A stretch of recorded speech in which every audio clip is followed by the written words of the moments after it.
Nah, sekarang kita akan masuk ke dalam 6 tahap dalam statistical investigation. Nah, jadi tahap pertama yaitu research question. Nah, di sini kita sebenarnya tuh ingin melihat apakah pengeluaran ke salon bagi pria dan bagi wanita itu berbeda atau enggak, gitu ya. Nah, kemudian kita telah melakukan pengumpulan data. Jadi si peneliti itu sudah mengumpulkan data. Cuman di sini tidak dibilang data apakah datanya itu diambil secara random atau enggak ya, jadi tidak dibilang. Tapi yang jelas, apakah kita melakukan random assignment di sini? Jawabannya tidak ya. Jadi karena si peneliti itu tidak secara aktif menentukan, oh kamu pria, oh kamu wanita, enggak ya. Itu sudah dari sononya ya. Jadi kita tidak melakukan random assignment nih ya. Jadi random samplingnya itu tidak tahu ya. Karena kita tidak tahu cerita mula-mulanya, tapi random assignment-nya jelas tidak gitu ya. Kenapa? Karena peneliti tidak secara aktif melakukan random assignment bahwa orang pertama nih harus jadi cowok secara random gitu. Enggak ya. Jadi ini kita dapat data apa adanya sih. Jadi kita tidak melakukan random assignment.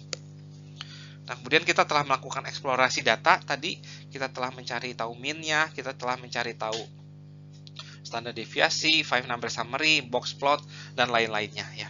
Jadi exploring data telah kita lakukan, dan kemudian inference, kita akan melakukan inference. Seperti biasa, ketika melakukan inference, kita harus menulis H0 dan HA-nya dalam kata-kata ya. Nah, jadi H0-nya adalah pengeluaran ke salon bagi wanita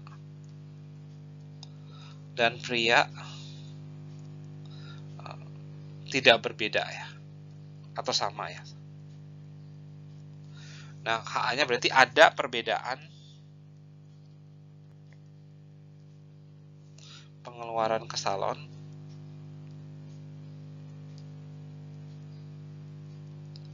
bagi wanita dan pria ya. Nah, ini adalah H0 dan HA dalam kata-kata, dan kemudian kita akan menulis H0 dan HA dalam simbol juga ya. Sebelum menulis H0 dan HA dalam simbol, kita harus berkenalan dengan notasi-notasi yang baru juga nih sekarang. Nah, kita mulai dari X1 bar ya. X1 bar itu adalah rata-rata sampel ya. Jadi jangan lupa ditulis sampelnya.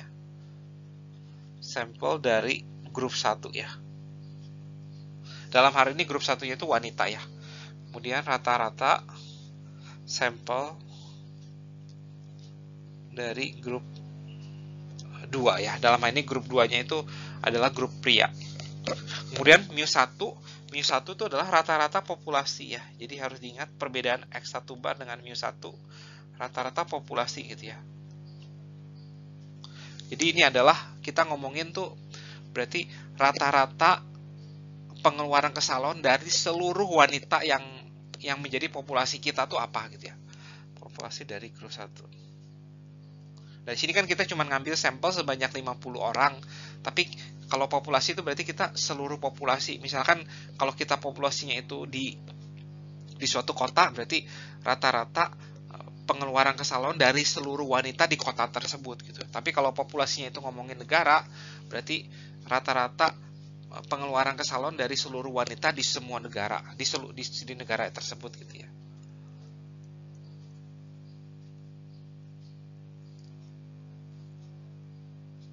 Grup 2. Dan yang terakhir, sama seperti di uji 2 proporsi, kita tidak tertarik dengan X1 barnya itu apa, X2 barnya itu apa. Yang kita tertarik itu dengan selisih antara X1 bar dengan X2 bar ya. Sama, kita juga tidak tertarik dengan mu1 dan mu2-nya itu apa. Kita tertarik itu dengan selisih dari mu1 dan mu2 ya. Jadi selisih perbedaan rata-rata populasi grup 1 dan grup 2 ya. Sementara ini adalah selisih perbedaan rata-rata sampel ya. Grup 1 dan grup 2 ya. Nah, semoga cukup jelas. Nah, sekarang kita bisa menulis H0-nya itu apa dan HA-nya itu apa dalam simbol ya. Nah, H0-nya itu kan tidak ada perbedaan berarti ya. Berarti dengan kata lain mu1 dikurangi mu2-nya itu sama dengan 0. Dan kalau ada perbedaan berarti mu1 min mu2 nya itu tidak sama dengan 0. Nah, ini adalah H0 dan HA dalam simbol. Semoga cukup jelas. Nah, di sini saya akan tulis ulang ya. Jadi H0-nya itu adalah mu1 min mu2 sama dengan 0 dan HA-nya itu adalah mu1 min mu2 tidak sama dengan 0 ya. Dalam simbol ya, dalam kata-kata tadi sudah kita tulis tadi.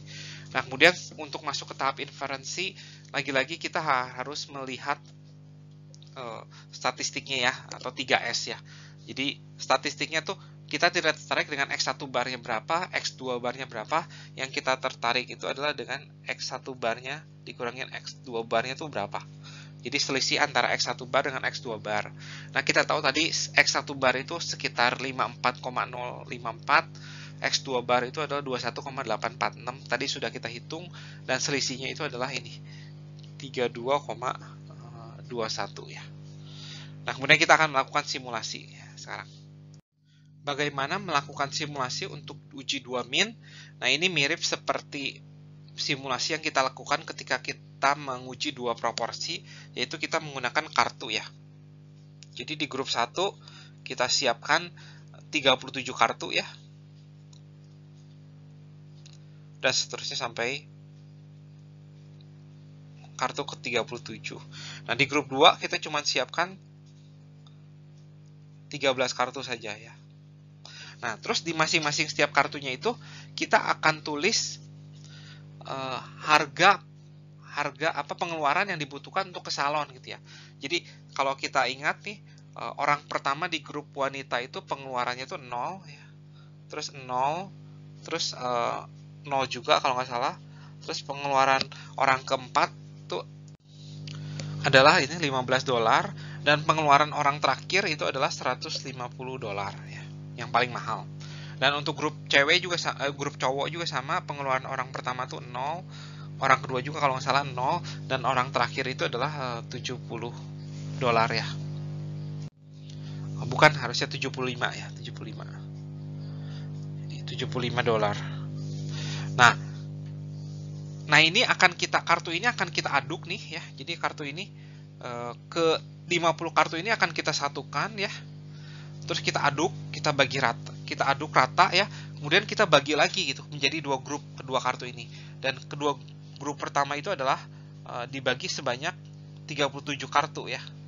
Nah, grup kedua dibagi sebanyak 13 kartu ya. Nah, sama seperti settingan awalnya gitu. Namun sekarang karena sudah teraduk, ya bisa aja 150-nya sekarang ada yang di bawah gitu. Dan yang 75-nya tuh sekarang ada di atas, sekarang bisa aja sih gitu. Nah, intinya keaduk berarti ada semua kemungkinan bisa terjadi. Nah, dari grup 1 ini kita bisa cari tahu X1 barnya, dari grup 2 ini kita bisa X2 barnya, kita bisa hitung X2 barnya, terus kita hitung X1 bar dikurangin X2 bar. Nah, nilai-inilah yang akan jadi simulasi pertama gitu ya. Nah, kemudian kita aduk lagi, kita bagi menjadi grup 1 dan grup 2 lagi, terus kita hitung X1 bar dan X2 barnya, terus kita hitung selisihnya. Nah, itu adalah simulasi kedua, dan begitu seterusnya sampai kita lakukan yang banyak simulasinya, sampai 1000 simulasi misalkan, dan kita bisa hitung apakah statistik yang kita dapatkan itu cukup sering terjadi atau enggak gitu, atau jarang terjadi. Nah, ini mirip sama seperti yang diuji 2 proporsi ya. Semoga cukup jelas ya penjelasan simulasinya. Dalam slide ini saya sudah melakukan simulasi dengan menggunakan applet multiple min ya. Ini appletnya yang saya lakukan nih, applet multiple min, dan datanya pun saya sudah copy paste di sini ya. Jadi dan ini adalah deskriptif datanya nih ya. Yang hitam itu adalah grup female atau grup wanita, dan yang merah itu adalah grup male ya. Nah, di sini sudah terlihat ininya, standar deviasi dan min ya untuk masing-masing grup. Kemudian yang di sebelah kanan saya sudah melakukan simulasi. Di sini saya hanya melakukan 300 simulasi ya. Dan saya sudah 300 simulasi ini dihasilkan sebagai berikut, dan kemudian jangan lupa ini dijadikan beyond. Kenapa? Karena H0-nya itu adalah HA-nya ya. HA-nya itu adalah mu1 dikurangin mu2 itu tidak sama dengan 0. Makanya ini jadi beyond. Ya. Dan kemudian saya hitung, saya masukkan 32,208. 32,208 itu adalah ini nih. yaitu adalah X1 bar dikurangin X2 bar. Itu statistik yang kita cari tahu itu sering terjadi atau nggak sering terjadi ya. Dan ternyata dari 300 simulasi yang kita lakukan, hanya ada 2 simulasi yang lebih ekstrim dari 32,208. Jadi dengan kata lain p-value-nya itu adalah 0,0067, kecil sekali ya, lebih kecil dari 1%. Nah, jadi kita mendapatkan bahwa p-value-nya 0,0067. Nah, ini kurang dari 0,01 atau 1% ya. Nah, dari sini kita bisa menyimpulkan bahwa kita punya bukti yang sangat kuat untuk menolak H0 ya. Atau dengan kata lain, apakah ada asosiasi antara jenis kelamin dan biaya untuk pergi ke salon? Ada ya, jelas ada. Ada ya. Jadi ada asosiasi. Jadi jenis kelamin itu mempengaruhi biaya untuk ke salon per bulannya. Gitu ya. Nah, kemudian apakah ada hubungan sebab akibat antara jenis kelamin dengan biaya ke salon? Nah, ini sayangnya tidak ya. Atau belum tentu ya. Kenapa? Karena dalam percobaan ini, dalam penelitian ini kita tidak melakukan random assignment ya. Jadi mungkin aja ada variabel confounding ya, yang kita tidak tahu.